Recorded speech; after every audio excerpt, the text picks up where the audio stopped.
اور میں یہ اعلان کیا تھا کہ حویلیاں کے اندر جو میلادالنبی صلی اللہ علیہ وسلم کے جلوس کو روکا گیا اور اس پر بدترین شیلنگ کی گئی ہے، تو انہوں نے 16 تاریخ بروز اتوار صبح 10 بجے ہری پور سے حویلیاں ایک عظیم الشان میلاد النبی صلی اللہ علیہ وسلم کا جلوس جو ہے منعقد کرنے کا اعلان کیا ہے۔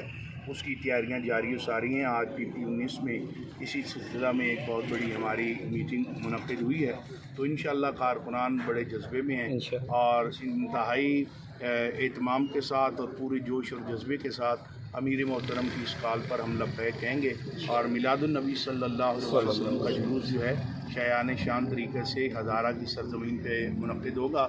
میں دور و نزدیک اور بالخصوص ہری پور، ٹیکسلا، حسن ابدال اور دیگر گرد و نواح کے جو شاقان مصطفیٰ ہیں ان سے اپیل کروں گا کہ خالصتاً حضور علیہ السلام کے میلاد کے اس جلوس میں شریک ہو کر حضور علیہ السلام کے ساتھ اپنی والہانہ عقیدت اور محبت کا اظہار کریں۔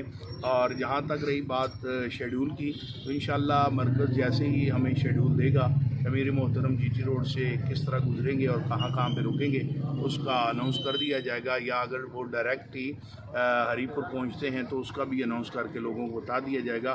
فی الحال ہمارے پاس یہی پیغام ہے کہ اتوار والے دن صبح 10 بجے امیر محترم جو ہیں ان کی قیادت میں ہری پور سے عظیم الشان میلاد النبی صلی اللہ علیہ وسلم کا جلوس حویلیاں جا رہا ہے۔ میلاد النبی صلی اللہ علیہ وسلم کے حوالے سے یا جلوس کے حوالے سے جو شرانگیزی ہے، آپ سمجھتے ہیں اس میں کوئی بیرونی ہاتھ بھی ملوث ہیں یا اس میں صرف مقامی لوگ ہی ہو سکتے ہیں؟ دیکھیے، بیرونی تو بعد کی بات ہے، اندرونی اتنے ہاتھ ہیں کہ پاکستان کو اتنے مسائل سے انہوں نے دوچار کیا ہوا ہے۔ یہ بدقسمتی کے ساتھ پاکستان کے اندر ایسے لوگ اقتدار میں ہیں جو ہمیشہ دین کے معاملے میں پاکستان میں گڑبڑ پیدا کرتے رہتے ہیں تاکہ مذہبی قوتوں کو جو ہے وہ بدنام کیا جا سکے، لیکن تحریک لبیک پاکستان ان کے ہر اس ہتھ کنڈے کو بے نقاب کرے گی اور کسی کو طاقت کے بل بوتے پر حضور علیہ السلام کے نام کا اور میلاد کا جلوس روکنے نہیں دیا جائے گا۔ یہ کوئی بہانہ نہیں ہے کہ وہاں مخالف فرقہ جو ہے ان کی مسجد ہے۔ راجہ بازار کے اندر ایک بہت بڑا واقعہ پیش آیا اہل تشیع حضرات اور دیوبندی حضرات کے درمیان، اور پھر گورنمنٹ نے اور ریاست نے وہاں پہ ایکشن لیا۔ آج وہ جلوس اسی مسجد کے سامنے سے گزر رہا ہے، تو بڑا پرامن طور پر کئی سالوں سے وہ ہو رہا ہے۔ تو یہاں پر میں سمجھتا ہوں ریاست کی کمزوری، واقعہ پیش آیا اہل تشیع حضرات اور دیوبندی حضرات کے درمیان، اور پھر گورنمنٹ نے اور ریاست نے وہاں پہ ایکشن لیا۔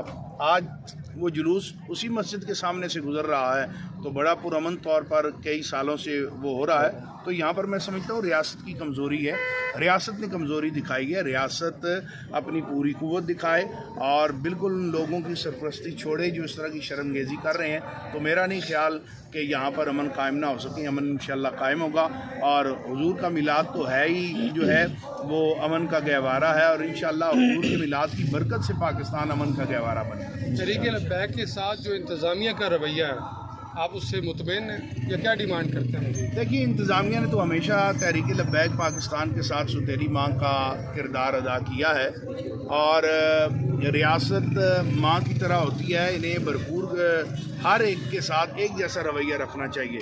لیکن آپ کے سامنے ہیں، آپ ہم سے زیادہ آگاہ ہیں اور صافی برادری سے آپ کا تعلق ہے، تو آپ بہتر جانتے ہیں کہ آج انتظامیہ جو ہے وہ تحریک لبیک کے ساتھ کیسا رویہ روا رکھے ہوئے ہے۔ لیکن انشاءاللہ حالات سدا ایک جیسے نہیں رہتے، اور اسلام جو ہے وہ اپنی پاور رکھتا ہے۔ ہمیں اپنی ذات پر کوئی بھروسہ نہیں، لیکن اللہ اور اللہ کے رسول کی ذات پر بھروسہ ہے۔ جن کے نام پر نکلے ہیں ہمیشہ انہوں نے ہی ہماری لاج رکھی۔ لاسٹ میں یہ بتائیں کہ امیر ہیں آپ کے جو مرکزی امیر سعد رضوی صاحب، ان کے خطابات، ان کی تقاریر میں تھوڑی کمی آئی ہے، اس کی کیا وجوہات ہیں؟ نہیں، کمی نہیں آئی، چونکہ سیلاب بہت زیادہ آیا ہوا تھا پاکستان کے اندر، اور وہ سیلاب کی جتنی ہمارے رضاکار تھے ان کی حوصلہ افزائی کے لیے خود جو ہیں وہ میدان عمل میں ہیں، اور جگہ جگہ تو ہمارے ذمہ داران، کارکنان، ہر ضلع والے ان کا ٹائم مانگ رہے ہیں، اور گزشتہ کئی دنوں سے ہم بھی ان سے ڈیمانڈ کر رہے ہیں، لیکن ابھی تک وہ شیڈول ہمیں نہیں مل رہا۔ ان کی مصروفیت جو ہے وہ بے پناہ ہے۔ جوں جوں سیلاب جو ہے اس کے اثرات کم ہوں گے تو پھر میدان عمل میں آپ کو تحریک لبیک اسی طرح نظر آئے گی. ہمارا یہ منشور بالکل نہیں کہ عوام جو ہے وہ سیلاب میں مرتی رہے اور ہم سیاست کرتے رہیں.